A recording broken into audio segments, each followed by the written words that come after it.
오늘은 이제 부활절을 맞아가지고 이제 잠깐 이제 다른 이제 예수님의 부활에 관한 그리고 그 영역을 이제 살펴보려고 합니다. 오늘의 제목은 부활과 회복 그리고 사명이라는 제목을 가지고 우리가 살펴보도록 하겠습니다. 이 예수님의 부활은 우리 신앙에 있어서 가장 핵심적인 요소가 되어집니다. 예수님이 죽으시고 살아나심이 없었다. 그러면 우리의 신앙은 반쪽짜리 신앙인데 죽으시고 부활하심이 없다면 어떤 상황이 되어지냐면은 예수님도 죄인이었다라는 것을 증명하는 겁니다. 왜냐하면 사망은 죄의 결과로 오는 거거든요. 그래서 죽고서 살아나지 못했다. 그럼 예수님도 나는 하나님의 아들이고 죄 없이 살고 모든 계명을 다 지켰다고 말은 그렇게 했지만 실제로는 죄인이었다는 것을 증명하는 겁니다. 그래서 사망 권세를 깨뜨리고 3일 만에 부활하신 이 사건이 너무너무 중요한 겁니다. 그래서 사도 바울도 이렇게 얘기합니다. 고린도전서 15장 14절에 이렇게 얘기하는데요. 그리스도께서 만일 다시 살아나지 못하셨으면 우리가 전파하는 것도 헛것이요 또 너희 믿음도 헛것이며라고 그렇게 말씀하고 있어요. 그러니까 우리에게 있어서 예수님의 십자가에 달리심과 또한 3일 만에 예수님께서 다시 부활하신 이 사건, 우리 신앙에 있어서 지금 현재 우리가 예수님을 믿게 되어지는 가장 근본적인 동력원이 바로 이 사건으로 말미암아 가능해졌다라는 겁니다. 이 사건이 없으면 아무리 우리가 예수님 믿으려고 해도 되어지지 않고 이스라엘 백성 그 한도 내에서 신앙은 멈췄을 거고 세계 열방은 여호와 하나님을 알지 못하는 그 자리에 갔을 겁니다.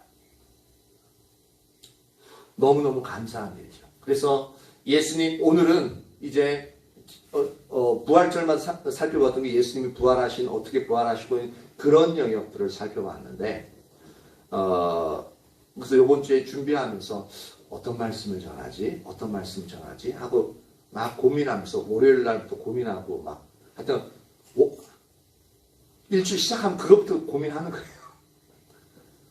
근데 갑자기 화요일 날쯤 돼서인가 씻는데 막 머리를 감고 있는데 제가 항상 이제 아침에 일어나면 이제 드라마 바이블 있잖아요. 그걸 이제 틀어놔요. 틀어놓고 들으면서 이제 항상 하는데 근데 그때 요한복음을 쭉 이제 들으면서 공교롭게도 이제 오늘 말씀 이제 할 부분이 쫙 이제 쭉 흘러나오는 거예요. 그러면서 저거 하면서 이제 생각을 이제 딱 거기에 두게 하시더라고요. 그래서 오늘 이 말씀을 살펴보는데 예수님이 부활하시고 나서 행하신 일들을 요한복음을 위주로 한번 살펴보려고 합니다. 그래서 우리가 지금 찾아볼 부분은 요한복음 20장 19절에서 29절입니다. 요한복음 20장 19절에서 29절.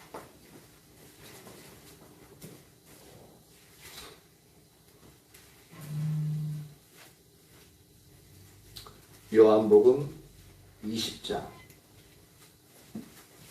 19절에서 29절입니다.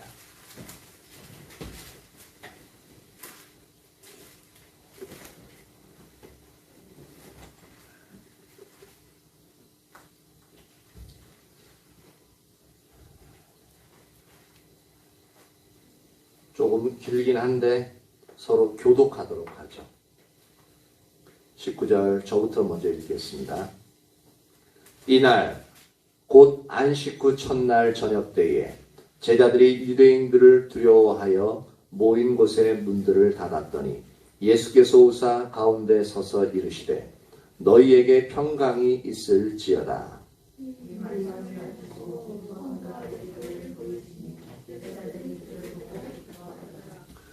예수께서 또 이르시되 너희에게 평강이 있을지어다. 아버지께서 나를 보내신 것 같이 나도 너희를 보내노라. 이 말씀을 하시고 그들을 향하여 숨을 내쉬며 너희가 누구의 죄든지 사하면 사하여질 것이요 누구의 죄든지 그대로 두면 그대로 있으리라 하시니라. 그들도 제자 중에 하나로서 디도마가 그리 난무하나 예수께서 오셨을 때 함께 있지 아니하니라.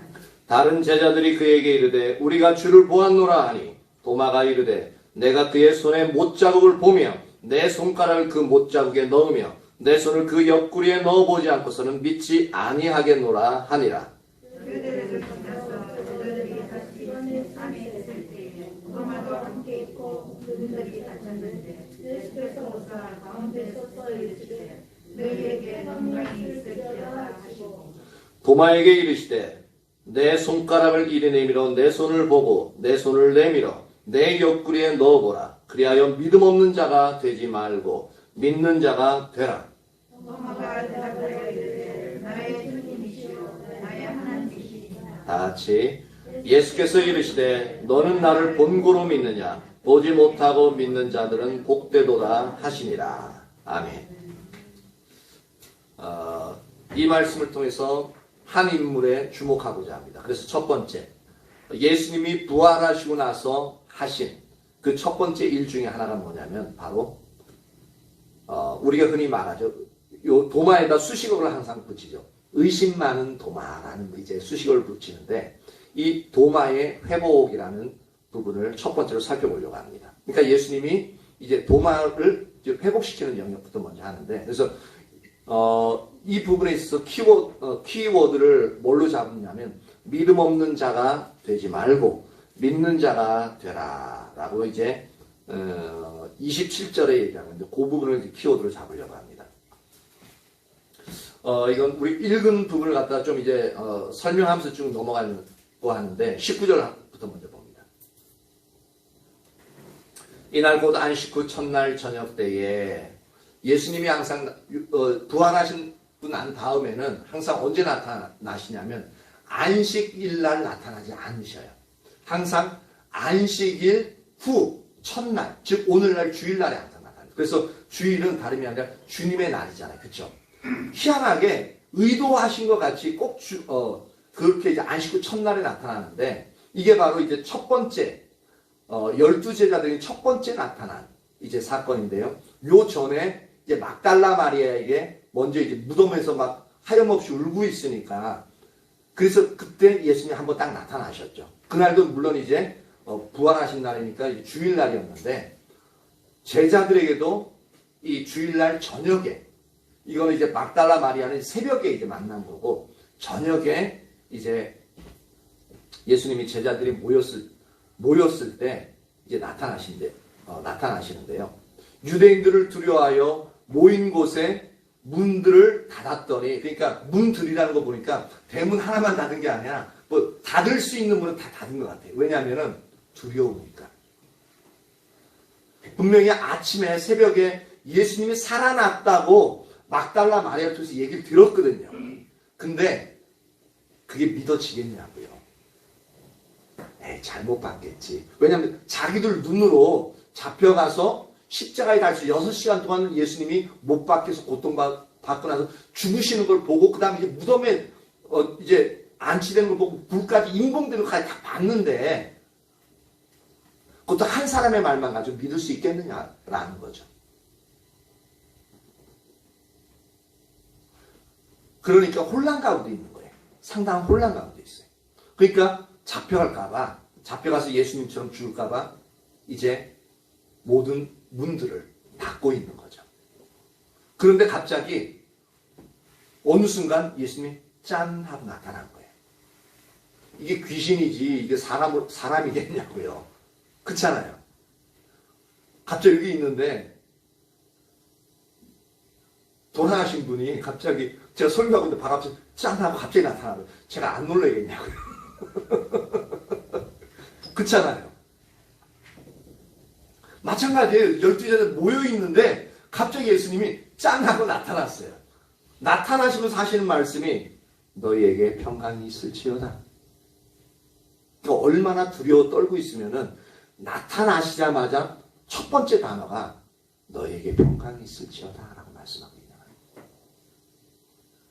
근데 이 말씀을 하시고 나서 예수님이 하신 행동이 뭐냐면 첫 번째 하신 행동이 자, 내 손을 봐. 이거 너무 짠하고 다 놀라고 있는데 야, 놀라지 마. 내 손을 봐.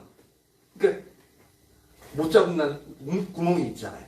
그리고 옷을 딱 걷으시면서 야, 내 옆구리도 봐. 그러니까 나 살았다라는 거예요. 의심하고 있는 줄 아니까, 귀신인 줄 아니까 봐, 살았어. 나 살아났어. 마리아 말이 맞아라고 그 다른 말을 하지 않고 그냥 보여주시는 거예요.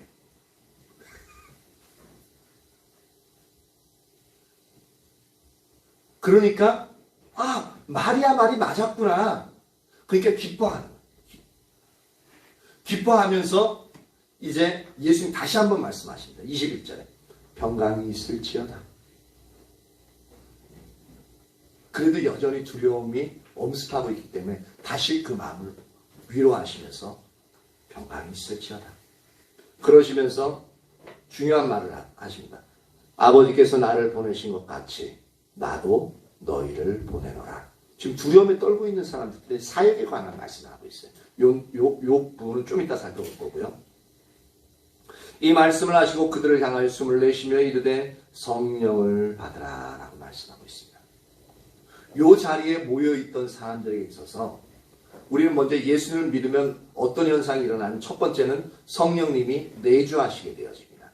근데 이때는 예수님이 이제 구약시대 때는 성령이 내주하시지 않습니다.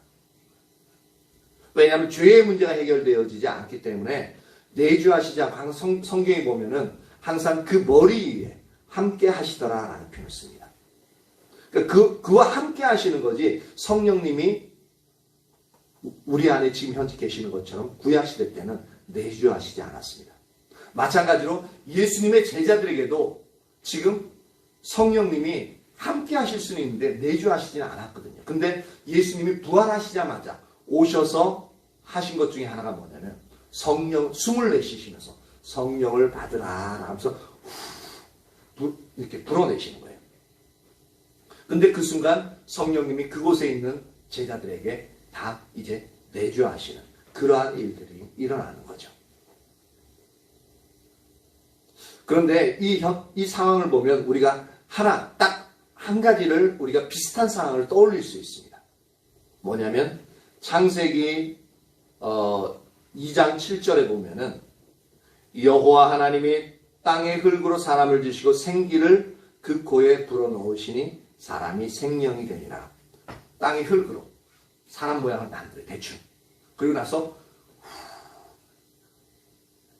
생기를 불어넣으니까 그 코로 이제 생기가 들어가서 이제 살아있는 생명이 되는 진짜 말하고 움직이는 아담, 인간이 되어진 거예요. 그러니까 첫 창조 때 하나님이 하심으로 말하면 성령이 그 속에 들어가니까 살아있는 생명이 되어진 거죠. 근데 예수님이 부활하시고 나서 사도들에게 하시는 행동이 성령을 받아 하시면서 하고 숨을 내쉬는 거예요. 이게 뭐냐면 육체적으로는 살아있지만 성령님이 이제 아담 할아버지가 이제 죄를 지음으로 말미암아 성령이 빠져나갔잖아요. 그 자리에 다시 예수님이 부활하셔서 성령을 불어넣으시는 겁니다. 그러니까 원래 창조하셨을 때 그 모습, 그대로 성령이 회복되어지는 거죠. 이게 엄청나게 중요한 겁니다. 그때부터는 그 시각부터 성령님이 이제 우리 인간들과 함께 내주하시는, 함께 하시는 그 일들이 일어나게 되어진 겁니다. 지금 오늘날도 우리가 느끼지 못하고 알지는 못하지만 성경이 말씀하시기에 우리 안에 성령님이 지금 거하고 계시다라고 말씀하고 있죠. 바로 이때부터 그렇게 된 겁니다. 그런데 여기 보면은 그래서 이제 고린도후서 5장 17절에 보면은 그런즉 누구든지 그리스도 안에 있으면 새로운 피조물이라 이전 것은 지나갔으니 보라 새 것이 되었도다. 우리가 보기에는 우리 새 것 같지 않잖아요. 그렇죠? 여전히 우리 모습 그대로고 성품도 달라지지 않고 근데 예수님 믿어가지고 성령님 분명히 우리 안에 거하시는데 여전히 내게는 상처가 있고 여전히 마음을 이렇게 제어하지 못하는 그런데 성경은 선포하는 것이 성령님이 우리 안에 내주하심을 말미암아 이전과는 다른 새로운 피조물이 되었다. 즉 새로운 창조가 일어났다라고 말씀하고 있습니다. 이것이 이제 시작점이 되어지는 겁니다.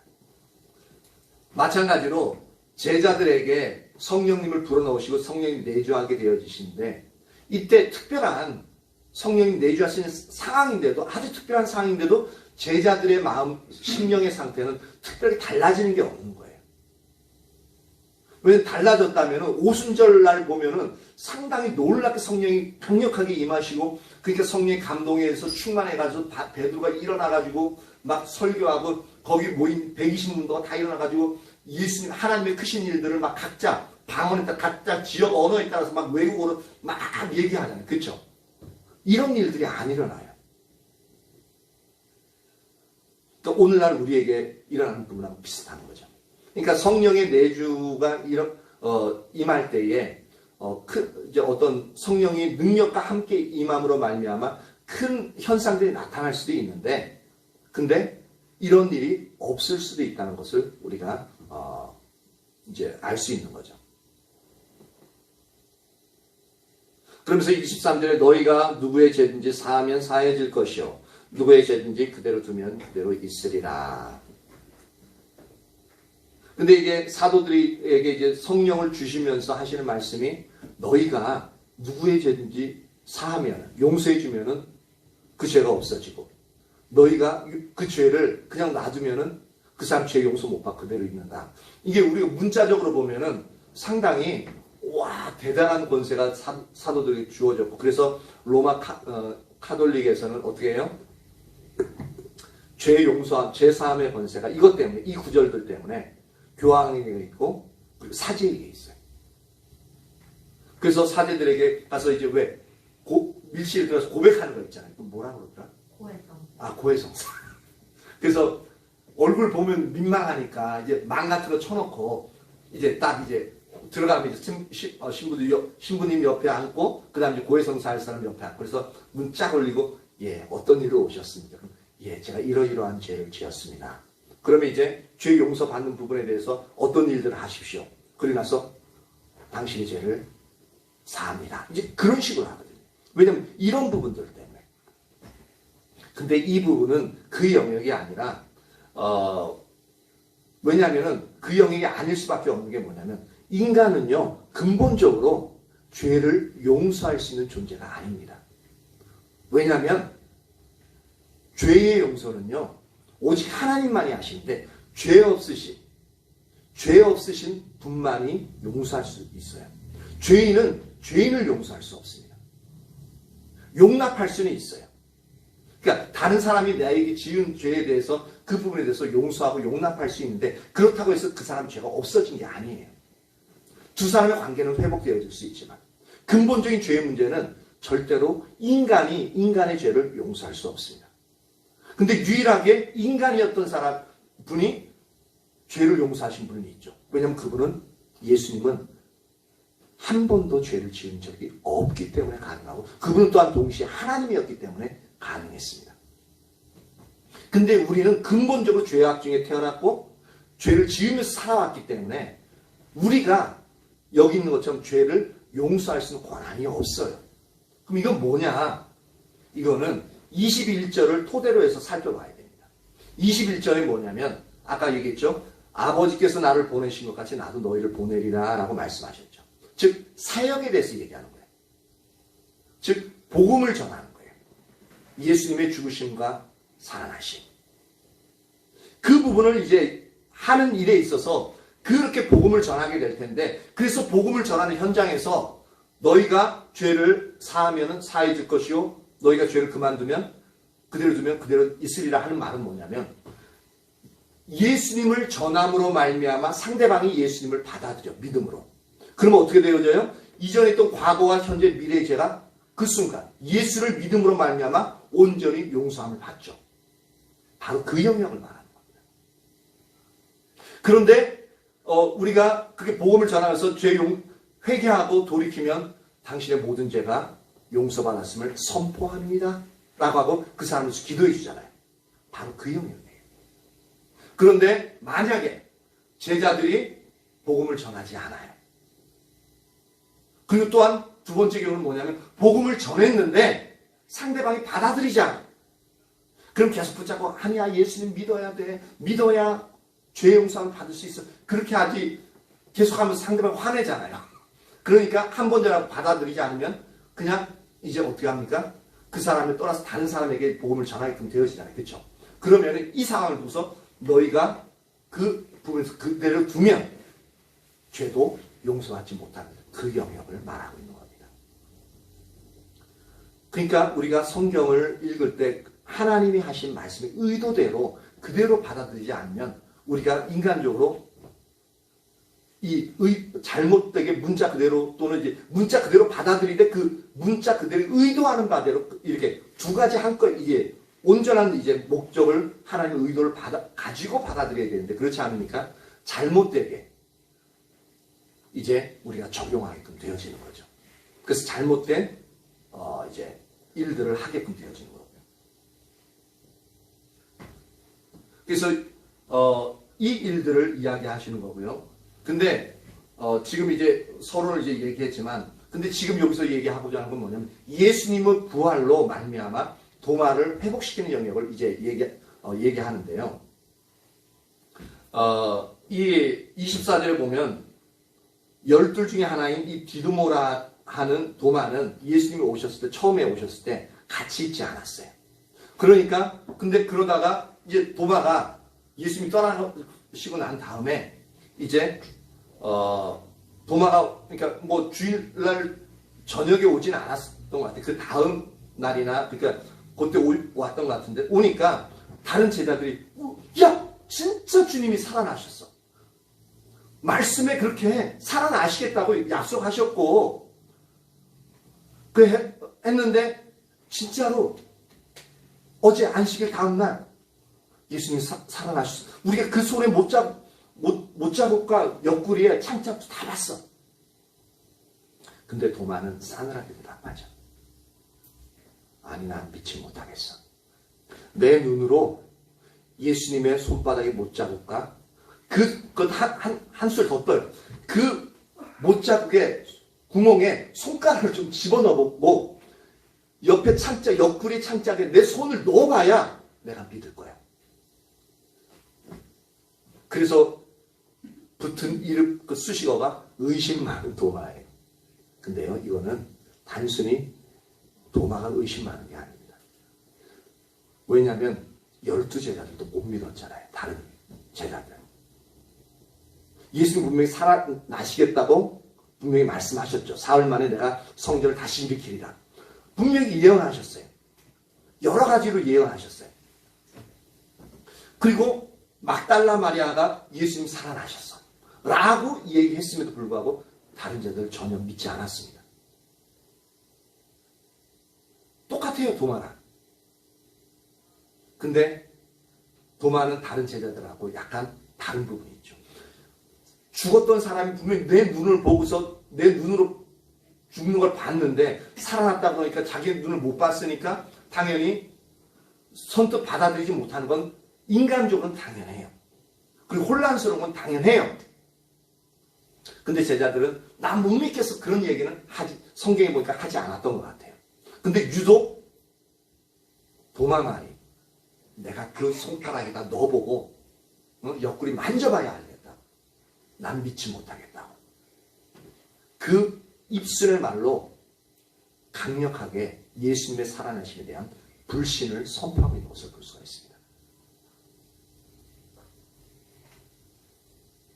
그러니까 26절에 여드레를 지나서라고 말하고 있습니다. 이게 제자들이 두 번째 나타나는 건데 여드레는 뭐냐면 그 안식일 이거 보니까 이제 도마가 이제 그 다음 날이 아니라 그날 안식일 날 안식일 다음 날 일단 첫 번째 나타나는 첫째 날에 왔네요. 그러니까 그래서 여드레를 지나서 여드레를 지나는 것은 안식일 다음 날인 주일날부터 시작해가지고 8일째 되니까 그 다음 주 주일날이 되는 거예요. 제자들이 다시 집안에 있을 때 다시 그때 이제 도마도 있었어요. 근데 갑자기 또 예수님이 또 짠 하고 문 다 그래도 두려워가지고 다 이제 문 다 잠궈놨는데 예수님 더 짱하게 나타나셨어요. 그러시면서 첫 번째 말씀이 너희에게 평강이 있을지어다. 그러니까 그때도 여전히 예수님이 부활하시면 봤음에도 불구하고 여전히 두려워 떨고 있는 것을 볼 수가 있죠. 그러면서 오자마자 다른 말씀 안 하시고 도마에게 딱 도마가 있으니까 도마 딱 보시고 하시는 말씀이 네 손가락을 내밀어. 맞나요? 네 손가락을 이리 내밀어 내 손을 보고 또한 네 손을 내밀어 내 옆구리에 넣어보라. 그러니까 구멍이 있는데 손바닥에다가 구멍 넣어보고 옆구리에 손 넣어보라고. 그러니까 도마가 얼마나 민망하겠습니까? 죄송하고. 그러자마자 28절에 나의 주님이시여 나의 하나님이시니이다. 그때 이제 자신이 잘못되었던 부분을 완전히 시인하고 당신은 나의 주님이요 나의 하나님이십니다 라고 고백하죠.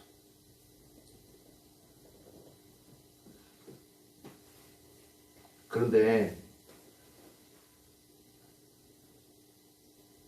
이 의심했던, 불신했던, 전적으로 예수님의 부활을 불신했던 도마. 그런데 하나님은 예수님은 괘씸할 수도 있는데 그 영역에 대해서 괘씸하다는 말 한마디도 안 하시고 도마의 불신을 이제는 불신이 아닌 예수님을 전적으로 신뢰하는 자리로 예수님이 이제 회복시키시는 걸 볼 수가 있죠.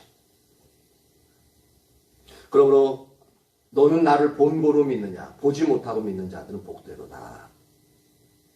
그러니까 만약에 도마가 다른 제자들의 이야기를 듣고 믿어지지는 않지만 그래? 예수님이 살아나셨어? 그럼 나도 보고 싶다. 예수님 만나고 싶어. 그렇게 해서는 문제가 안 돼요. 그러면은 예수님 살아나신 것을 보지 못했지만 믿게 되어지죠. 근데 도마는 보고서야 내가 믿겠다고 했기 때문에 너는 나를 본고로 믿느냐. 하지만 보지 못하고 오늘날은 우리들은 좀 더 보지 못하고 믿는 자들이잖아요. 보지 못하고 믿는 자들은 복되도다 라고 말씀하고 있습니다. 그런데 중요한 것은 우리는 예수님을 보아야만 믿을 수 있는 존재들입니다. 그렇지 않으면요 우리의 신앙은 이론적인 신앙밖에 안 됩니다. 심지어 보십시오. 12제자들 3년 동안 같이 먹고 자고 했던 12제자들조차도 예수님의 부활하신 예수님을 만나지 않고서는 의심하고 두려워하고 불신 가운데 있었던 것을 볼 수가 있죠. 근데 예수님은 직접 나타나셔서 예수님이 이제 제자들에게 보이시면서 이제 예수님 부활하신 것을 이제 직접 보이시고 그들의 믿음을 다시 회복시키는 것을 볼 수가 있습니다. 그 중에서 특히 도마를 회복시키시는 것을 볼 수가 있죠.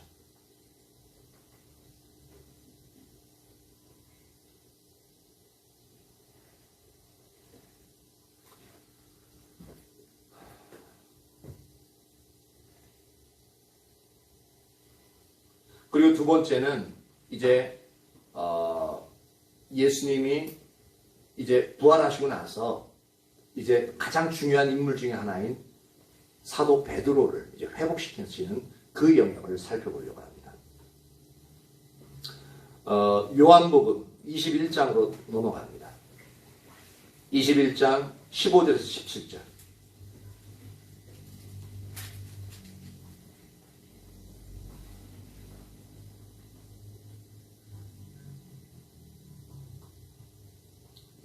(15절에서 17절) 우리 같이 한번 읽어봅니다. 자, 시작. 그들이 조반 먹은 후에 예수께서 시몬 베드로에게 이르시되 요한의 아들 시몬아 네가 이 사람들보다 나를 더 사랑하느냐 하시니 이르되 주님 그러하나이다. 내가 주님을 사랑하는 줄 주님께서 아시나이다.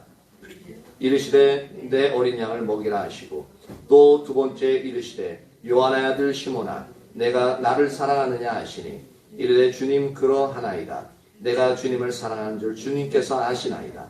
이르시되 내 양을 치라 하시고 세 번째 이르시되 요한의 아들 시몬아 네가 나를 사랑하느냐 하시니 주께서 세 번째 네가 나를 사랑하느냐 하시므로 베드로가 근심하여 이르되 주님 모든 것을 아시오매 내가 주님을 사랑하는 줄을 주님께서 아시나이다. 예수께서 이르시되 내 양을 먹이라.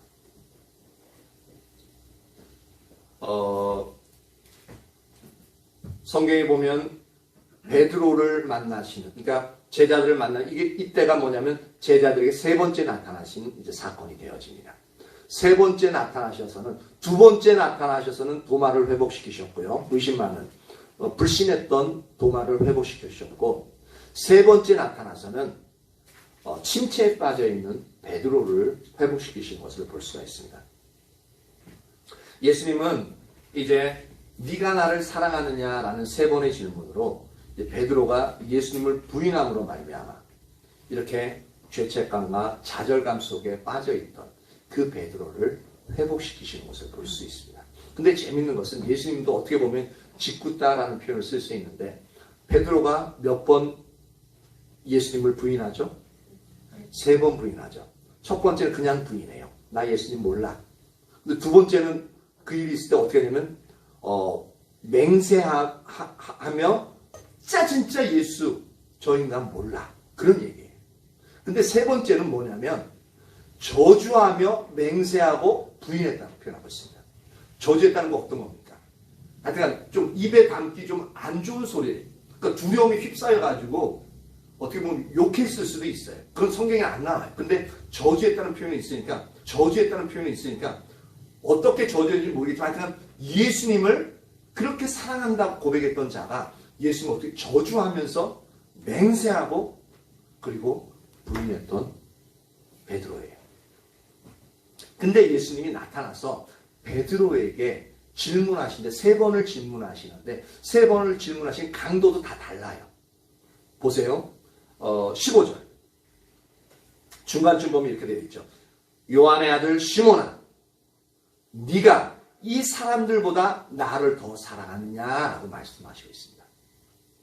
맨 처음에 다른 사람은 다 주를 버릴지라도 나는 주를 버리지 않겠습니다. 내가 주와 함께 죽기를 각오했습니다라고 말하고 있습니다. 그러니까 내가 이 사람들보다 더 주님을 사랑합니다라는 표현이에요. 맞죠? 그러니까 예수님이 그 가장 핵심을 콕 찌르는 거예요. 가장 아픈데 지금 가장 아픈 데인데 그냥 비수같이 콕 찔러버려요. 그게 뭐냐면 네가 이 사람들 다른 제자들 다 있잖아요. 이 사람들보다 나를 더 사랑하느냐. 그 말 들으면 얼마나 마음이 아픈지 몰라요. 그나마도 예수님께서 좀 나가려고 그러다가도 가장 큰 약점인데 그걸 갖다 아주 비수로 그냥 콕 찍어서 얘기하니까 어떻게 얘기해요? 근데 이것도 여기 사랑하느냐의 단어를 뭐냐면 아가파오, 즉 우리가 흔히 듣는 이제 아가페 있잖아요. 신적인 사랑, 무조건적인 사랑을 표현합니다. 내가 너를 위해서 목숨을 바쳤던 것, 주었던 것처럼 너를 무조건적으로 사랑했던 것처럼 네가 나를 그렇게 사랑하느냐라고 아가파오라고 질문하고 있습니다. 그것도 이 사람들보다 더 네가 나를 아가파오, 전적으로 신적인 사랑, 내가 너를 사랑한 것처럼 나를 사랑하느냐. 이 질문에 어떻게 대답하겠습니까? 근데 베드로는요 당당하게 얘기합니다. 주님 그러합니다. 즉 이 얘기는 뭡니까? 내가 주님 당신을 사랑합니다라는 거죠. 대단한 겁니다. 그런데 그 뒤에 하는 얘기가 뭐냐면 내가 주님을 사랑하는 줄 주님께서 아시나이다라고 하는데 여기서 내가 주를 사랑하는 줄 알 때 사랑한다는 이 단어를 아가파오가 아닌 필레오라는 단어를 씁니다. 이 필레오라는 단어는 뭐냐면 신적으로 예수님이 자신을 사랑하셨던 것처럼은 사랑하지는 못하지만 내가 인간적인 우정으로서 친구로서 그렇게 진짜 당신을 사랑합니다라는 표현입니다. 그러니까 만약에 베드로가 세 번 부인하지 않았었다면 아가파오로 물으면은 베드로는 당연히 네 주님 제가 당신을 아가파오로 즉 신적인 사랑으로 당신 내게 모든 것을 주셨듯이 나도 당신께 모든 것을 드리는 그 사랑으로 당신을 사랑합니다 라고 고백했을 겁니다. 그러고도 남을 사람이에요. 그렇죠? 그런데 지금은 거기까지 못 가는 거예요. 자기가 한 일이기 때문에. 그렇지만 진심으로 예수님을 사랑하되 친구로서 진짜 사랑한다는 얘기예요. 왜냐하면 그걸 내가 그렇게 하는 줄 주님 아신다고 얘기하고 있죠. 그러니까 주님이 그럼 내 어린 양을 먹이라 라고 표현하고 있습니다. 보십시오. 지금 이제 가장 아픈 곳을 찌르는데 지금 베드로를 회복시키기 위해서 이렇게 하시는 거예요. 그러니까 우리가 상처 있는 부분들 있잖아요. 그것을 잊어먹으려고 하지 마십시오. 직면해야 돼요. 직면하지 않으면요. 절대로 그 상처가 치유가 안 됩니다. 근데 직면하면 되게 아파요. 진짜 몸서리 칠 정도로 아플 수 있어요.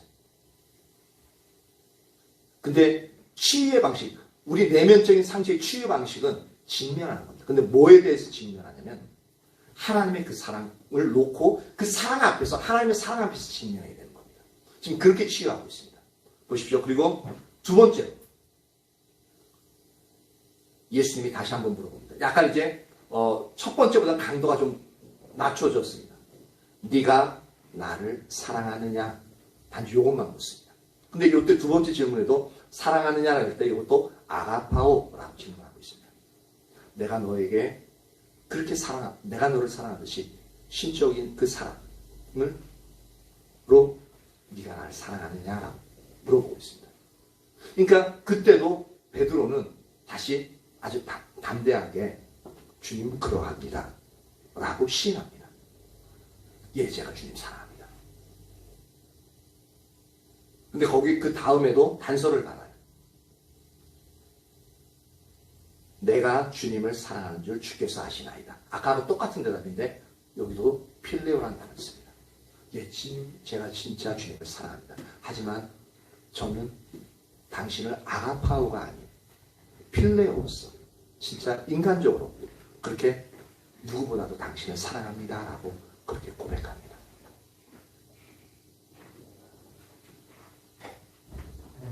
그걸 주님께서 아시지 않습니까? 라고 고백하고 있죠. 그러니까 예수님이 내 양을 먹이라 라고 말하고 있습니다. 근데 세 번째 다시 질문하시는데 거기서는 베드로가 상당히 고민합니다. 왜냐하면 예수님이 다시 말씀하시는데 요한의 아들 시몬아 네가 나를 사랑하느냐 할 때 사랑하느냐는 이 사랑하느냐의 단어를 뭘로 쓰냐면 베드로가 대답했던 필레오라는 단어를 씁니다. 그래? 그럼 네가 진짜 나를 필레오로서 인간적인 사랑으로서 우정으로서 진짜 나를 사랑하냐? 라고 얘기합니다. 그렇게 물어보시니까 베드로가 근심하여 이르되 라고 표현하고 있습니다. 왜냐하면은 진짜 베드로는 아가파오, 즉 신적인 사랑, 예수님이 자신을 사랑하셨던 것처럼은 지금 내가 부인했기 때문에 그렇게 사랑하지는 못하는데 진짜 인간으로서 사랑할 수 있는 그 사랑으로서 예수님 진짜 사랑하는데 세 번째 질문하시면서 네가 나를 필요하느냐라고 물어보고 있어요. 그러니까 의심받는다는 생각이 드는 거예요. 그러니까 근심할 수밖에 없어요. 진짜 사랑하는데. 그래서 근심하여 이르되 주님 모든 것을 아시오며 즉 진짜 내가 당신 사랑하는지 아시지 않습니까? 내 중심 아시잖아요. 모든 것을 아시오며 내가 주님을 필레오하는지 주님께서 아십니다. 아마 이때는 근심하면서 진짜 속에 있는 그 부분을 갖다 토로하는 거죠. 토로하는 부분이었을 겁니다. 그러니까 예수님 또 다른 말을 하셔요. 내 양을 먹여라. 계속 사역에 대한 부분을 말씀하시거든요. 이 세 번의 질문으로 그것도 강하게 질문하다 나중에는 그 베드로가 대답했던 이 정도밖에 사랑 못합니다 라고 얘기했는데 그럼 그 정도라도 난 사랑하냐 그러니까 상당히 근심할 수밖에 없는 상황을 두면서 베드로는 예수님은 베드로의 어떤 반응을 이끌어내냐면은 네가 날 사랑해? 그럼 예 주님 사랑합니다. 이렇게 세 번 물어보시면서 부인하고 맹세하고 부인하고 저주하며 맹세하며 부인했던 그 기억들을 완전히 없애버린 거예요. 그 상처를 완전히 긁어내버린 거예요. 그래? 네가 날 사랑해? 그러면 됐다. 그러면 됐다. 그 얘기예요. 그러다 보니까 이 예수님을 부인함으로 말미암아 있었던 깊은 좌절감, 감당할 수 없는 좌절감, 그리고 부인함으로 말미암아 예수님을 향한 그 죄책감, 계속적으로 눌리는 그 죄책감, 그 부분이 자기도 모르게 이 영에서 하나님을 사랑하는 그 사랑이면 됐다라는 것. 거기서 베드로의 그 좌절감과 죄책감은 싹 눈 녹듯이 사라지고 원래의 베드로로 돌아옵니다. 그것을 어떻게 할 수 있냐? 처음에는 예수님이 첫 번째 나타나고 두 번째 나타났을 때는 누구보다도 예수님을 사랑했던 베드로가 예전 같았으면 예수님 짠 하고 나타나면 예수님이 가장 먼저 튀어나갔을 겁니다. 근데 성경에 보면 그런 부분이 전혀 없어요. 누가 먼저 튀어나왔다는 부분이 없어요. 다른 제자들은 그럴 수 있지만 베드로는 누구보다 빨리 만난 사람이에요. 그래서 무덤에도 누구보다 빨리 해가 가가지고 예수님이 시신이 없다 그러니까 사도 요한이 가가지고 본데 무서워서 막 못 들어가고 밖에 있으니까 베드로는 좀 걸음이 느렸던지 뛰어 들어가서 이제 가자마자 무덤 안에 들어가가지고 진짜 있나 없나를 살펴봤던 사람이에요. 근데 그 사람이 예수님이 나타났을 때 미안하니까 죄송하니까 얼굴도 못 보고 있으니까 그냥 뒤에만 있었던 거예요. 근데 이것을 어떻게 회복되는지 알 수 있냐면은 거기 어디냐면은 21장 21절 보십시오. 이에 베드로가 그를 보고 예수께 여짜오되 주님 이 사람은 어떻게 되겠사옵나이까. 사도 요한을 두고 얘기하는 거거든요. 그러니까 사도 베드로 같은 경우는 요한복음의 다른 성경들 보면은 상당히 명언들을 많이 남깁니다. 그렇죠? 예수님 물어보시면 즉각적으로 대답하고. 근데 그것을 전혀 하지 못하던, 부인하고 난 다음에 그것을 하지 못하던 사람이 이제는 원래대로 돌아오니까 자기만이 바라보는 게 아니라 같이 따라오는 이제 그가 사랑하시는 제자였던 사도 요한을 보고서 이 사람은 어떻게 될까요? 라고 물어보는 걸 보니까 완전히 이제 예수님과의 그 관계에서 그런 찜찜했던 그런 부분들이 싹 사라졌던 것을 이제 추측할 수 있는 겁니다. 이처럼 예수님이 부활하시고 난 이후에 그 의심 많은 예수님을 불신했던 도마를 회복시키고요. 그리고 깊은 죄책감과 말할 수 없는 좌절감에 사로잡혀 있던 이 베드로를 예수님은 다시 회복시키시는 것을 볼 수가 있죠. 그러면 세 번째로 살펴볼 것은 뭐냐면 사역을 위하여라는 부분을 살펴봅니다. 이 사역을 위하여라는 부분은 이제 20장 21절 요한복음 20장 21절에서 이제 살펴볼 수 있는데요.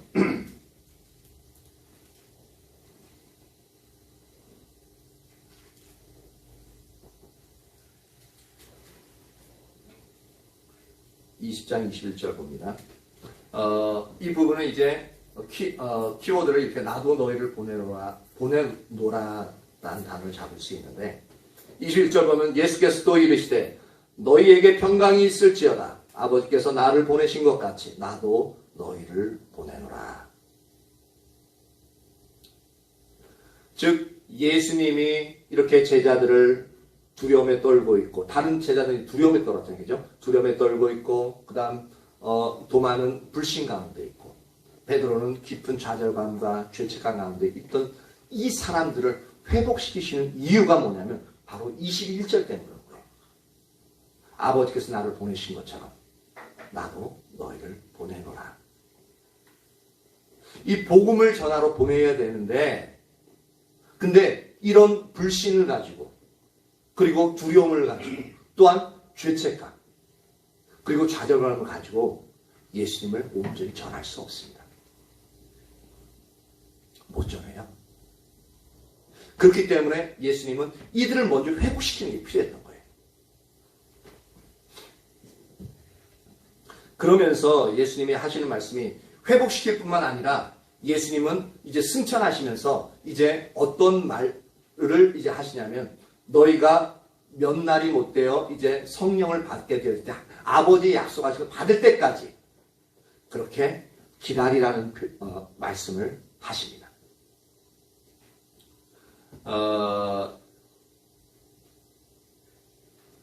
그렇게 하니까 사도행전 1장 14절에 보면 이렇게 제자들과 이제 다른 사람들이 어떻게 하냐면은 여자들과 예수의 어머니 마리아와 예수의 아우들과 더불어 마음을 같이하여 오로지 기도에 힘쓰더라라고 표현하고 있습니다. 이때 모인 사람은 12사도와 함께 이제 120명 정도예요. 120명 정도가 이제 마가의 다락방이라고 그러는데 거기에 쫙 120명 정도가 모일 정도면 상당히 다락방이 크죠. 크고 이제 근데 그 사람들이 모여서 전심으로 주님만 찾는 거예요. 예수님이 올라가시면서 이제 하나님이 약속하신 것을 임할 때까지 있으라 그러니까 예수님이 딱 언제 올라가시냐면 부활하시고 나서 40일째 되는 날 승천하십니다. 그리고 나서 열흘 후에 성령님이 임하시는데 그때가 절기상으로 어떤 게 되냐면 6월절 지나고 나서 40일 지나고 그 다음 이제 열흘 더 되면 50일 지나 그때가 뭐냐면 오순절이에요. 오순절. 절기상으로. 이 오순절인데 지금 우리의 기억에는 뭘로 되어져 있냐면 성령님이 그때 임하시기 때문에 성령 강림절이라고 우리가 얘기합니다. 그래서 열흘 동안 그렇게 오직 주님만 찾는 거예요. 주님이 약속하신 것을 우리에게 부어달라고 약속을 이루어달라고 그렇게 주님만 찾는 자리인 겁니다.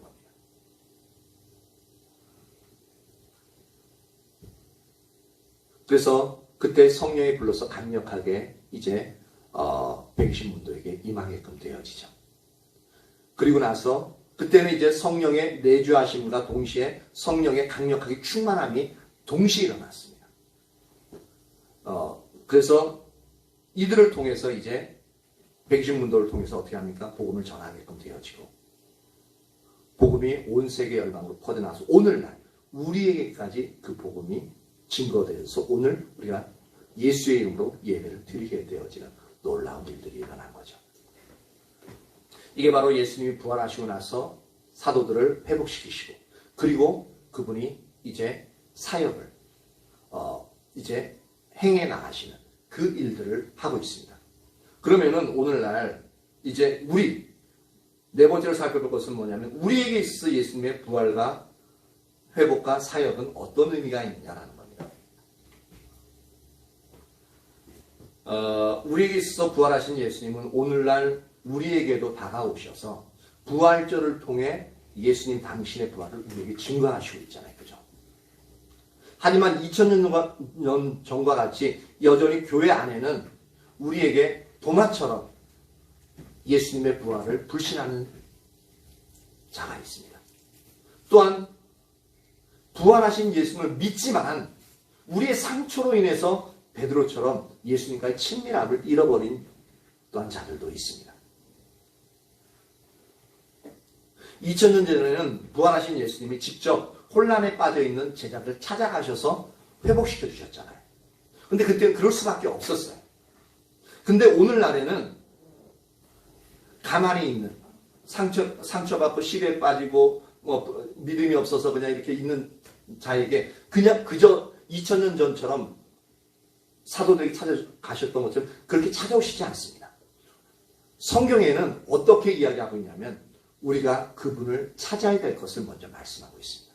너희가 나를 찾으면 내가 너희를 만나주겠다라고 이미 예수님을 만날 수 있는 예수님의 영광, 부활하신 예수님을 만날 수 있는 그 통로가 유일하게 우리가 주님을 찾을 때만이 가능하다고 성경에 말씀하고 있습니다. 그래서 우리가 부활하신 예수님을 만날 수 있는 유일한 처방이 되어지는 거죠. 그래서 우리는 간절히 주님을 찾는 자리에 있어야 하는 겁니다. 즉 예수님이 부활하시고 나서 열흘 동안 오순절 날이 이르기 전까지 성령이 강림하시 충만케 되어지기까지 120명의 사람들이 모여서 간절하게 주님을 찾았던 것처럼 우리도 주님을 찾는 자리에 있어야 되는 겁니다.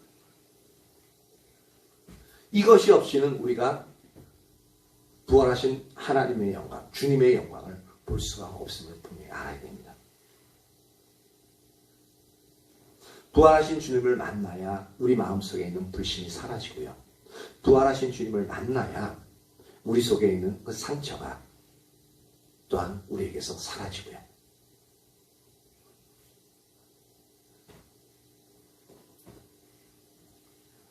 그리고 나서 우리는 회복되어지는 거죠. 하나님과의 친밀한 관계들이 회복되어집니다. 그리고 이론적인 신앙이 실제적인 신앙으로 회복되어지는 거죠. 그러시면서 우리를 회복시키고 나서 우리에게는 이제 예수님을 증거하라는 이제 하나님의 명령이 우리에게 부어지는 겁니다. 그래서 아까 베드로 회복시킬 때 네가 나를 사랑하느냐? 예, 사랑합니다. 그러니까 어떻게 해요? 내 어린 양을 먹이라. 네가 나를 사랑하느냐? 예, 사랑합니다. 그러니까 내 양을 치라. 네가 나를 사랑하느냐? 예, 사랑합니다. 그러니까 내 양을 먹이라. 즉 이 말을 종합해서 보면 하나님의 사역은 가장 중요한 핵심이 뭐냐면 하나님을 사랑하는 그것으로 이루어지는 겁니다.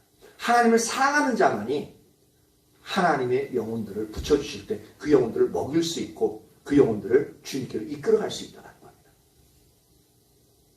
하나님을 사랑하지 않는 자들은 하나님의 어린 양떼들을 칠 수 있는 자격이 안 된다. 가장 큰 자격은 하나님을 사랑하는 겁니다.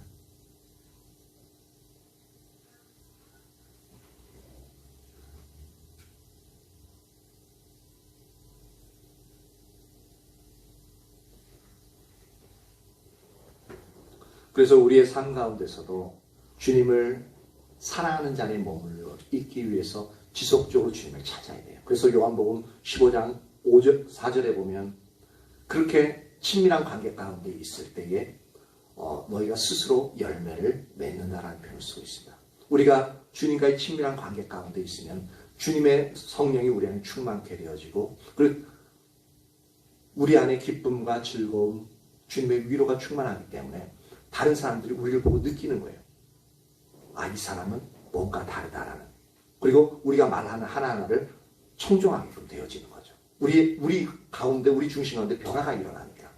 근데 지속적으로 더욱더 주님을 찾고 주님과 친밀한 관계 가운데 있게끔 되어지면 성경은 요한복음 15장 5절에 뭐라고 하고 있냐면 너 그가 내 안에 내가 그 안에 거하면 사람이 열매를 많이 맺나니 라고 표현하고 있습니다. 그때부터는 하나님이 사역으로서 지속적인 친밀한 가운데 있으면 사역으로서 영혼들을 붙여주시는 겁니다. 그러면 우리를 통해서 많은 사람들이 예수님을 믿게끔 되어지는 놀라운 일들이 일어난다는 겁니다. 이것이 오늘 부활하신 예수님이 우리를 찾아오셔서 우리를 회복시키기를 원하신 이유 중에 하나가 바로 여기 있습니다. 그래서 우리가 어떤 일들을 주님을 섬기는 그 일들을 하기 이전에 우리는 먼저 주님과의 관계가 회복되어져야 되고요. 주님과 있어서 그 믿음, 불신앙의 문제가 회복되어져야 됩니다. 근데 회복되어지는 가장 근본적인 부분은 우리가 주님을 찾는 자리에 나가는 겁니다. 그러면 우리에게 있어서 주님이 임하시고 주님을 더욱더 사랑하며 그분이 인도하신 대로 우리의 삶을 그분의 영광을 위해서 그렇게 살아가게 될 겁니다. 저와 여러분 모두가 그러한 은혜가 부어지기를 예수님의 이름으로 축복합니다. 잠깐 기도합니다. 하나님 감사합니다. 우리에게 주님의 은혜가 더욱더 부어지길 간절히 소망합니다. 예수님이 부활하심으로 우리에게 원하시는 것들이 우리 안에 있는 불신앙과 또한 우리의 상처로 인해서 왜곡된 자아상과 깊은 좌절감과 죄책감에 있는 그 모든 것들을 회복시키시고 온전히 주님의 영광을 드러내는 자로서 나가게 하시길 원하시는 주님, 우리가 그 자리에 있길 원합니다. 하오니 주님, 우리에게 임하시옵소서. 임하사 당신을 우리에게 알리시고 당신만을 사랑하는 자리로 우리를 이끌어 가시길 간절히 소망합니다. 하나님 감사합니다. 감사합니다. 주님. 예수님의 이름으로 기도합니다. 아멘. 이 시간은 곧장 이제 성찬식을 하도록 하겠습니다.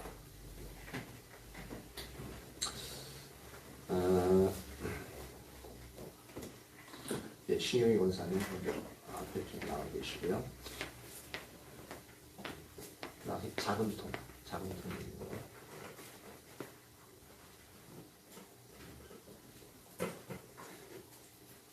제가 먼저 성경을 읽도록 하겠습니다. 고린도서 11장 23절에서 32절인데요.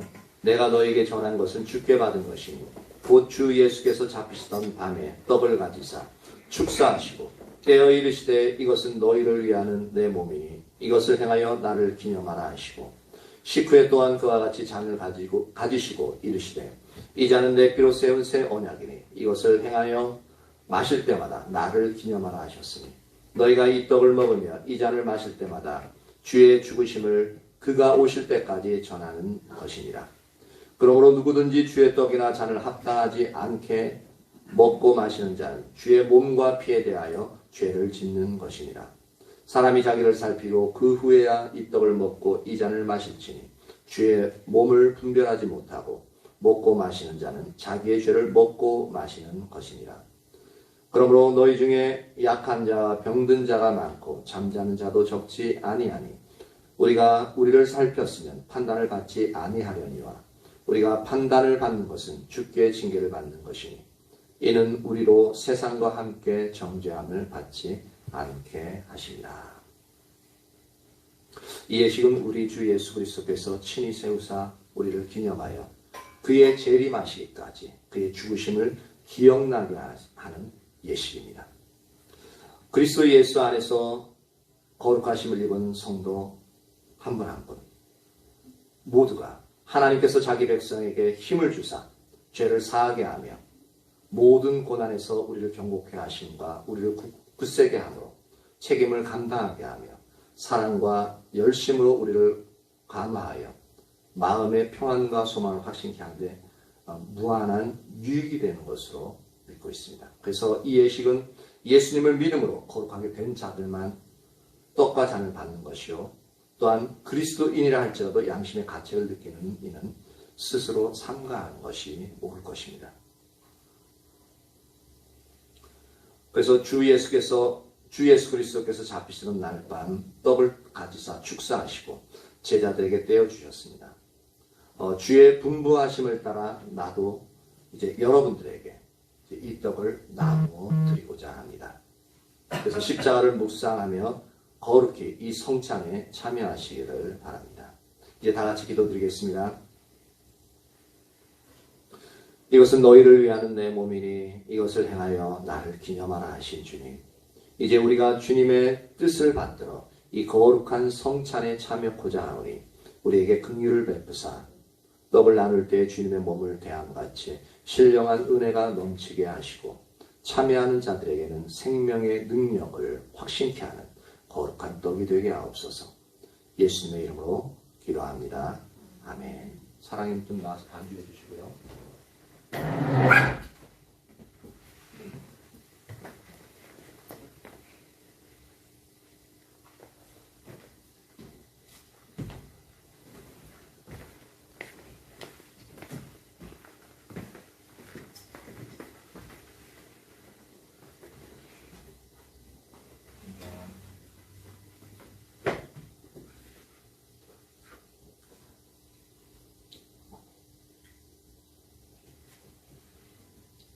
이는 아버지를 본 자가 있다는 것이 아니니라.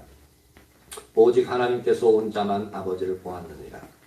진실로 진실로 너희에게 이르노니 믿는 자는 영생을 가졌나니.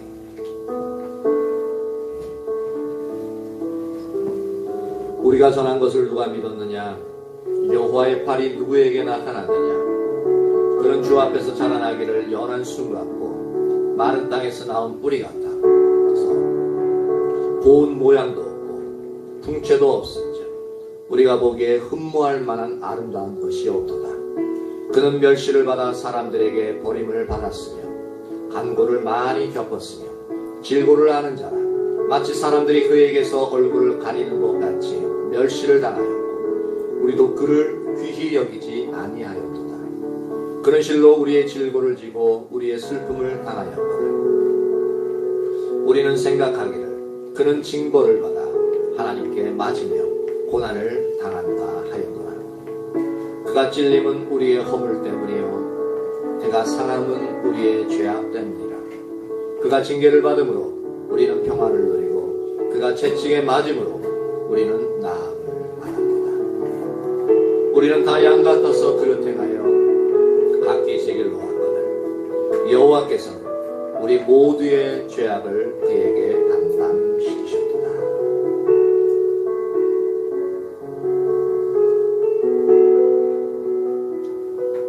예, 또 못 받으신 분들 없죠?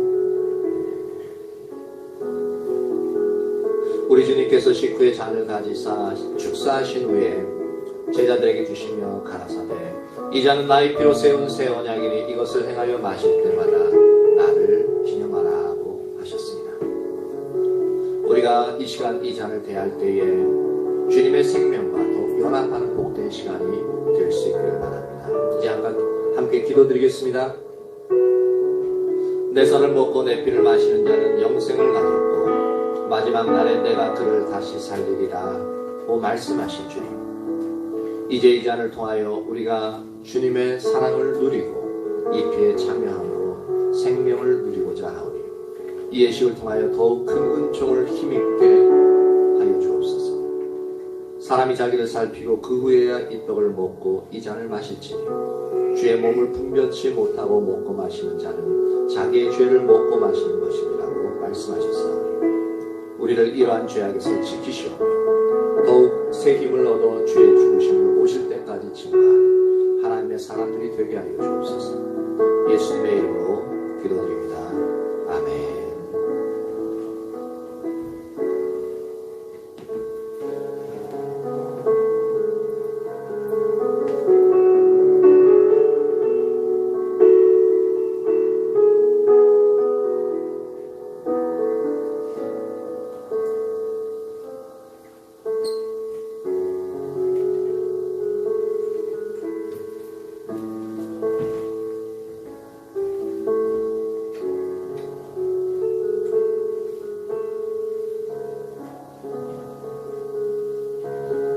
예수께서 이르시되 내가 진실로 너희에게 이르노니 인자의 살을 먹지 아니하고 인자의 피를 마시지 아니하면 너희 속에 생명이 없느니라.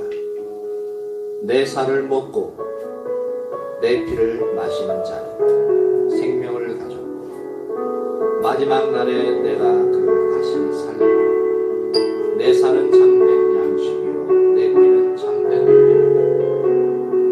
내 살을 먹고 내 피를 마시는 자는 내 안에 거하고 나도 그의 안에 거하니 살아계신 아버지께서 나를 보내시니 내가 아버지로 말미암아 사는 것 같이 나를 먹는 그 사람도 나로 말미암아 살리라. 이것은 하늘에서 내려온 떡이니 조상들이 먹고도 죽은 그것과 같지 아니하여 이 떡을 먹는 자는 영원히 살리라.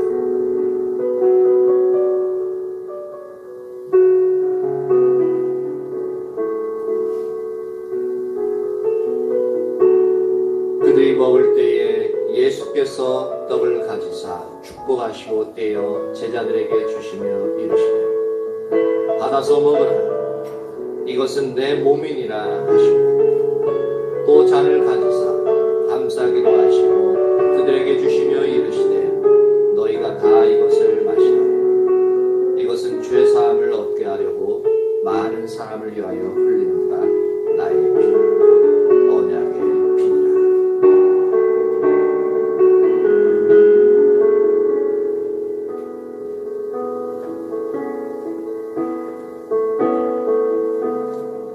아멘. 주님 감사합니다.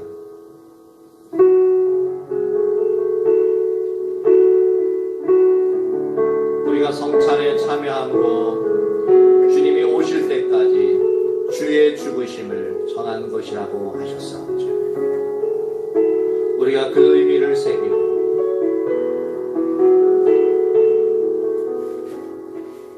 우리가 더욱더 주님을 바라보며 따르는 자들 되게 하여 주시옵소서.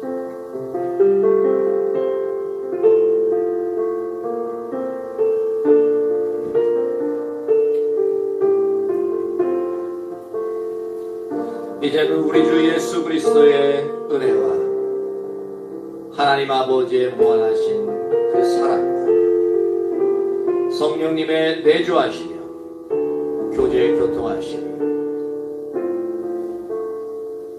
온전히 주님을 따르기를 원하고 주님을 사랑하는 자들의 머리 지금부터 영원토록 함께 계실지어다. 아멘.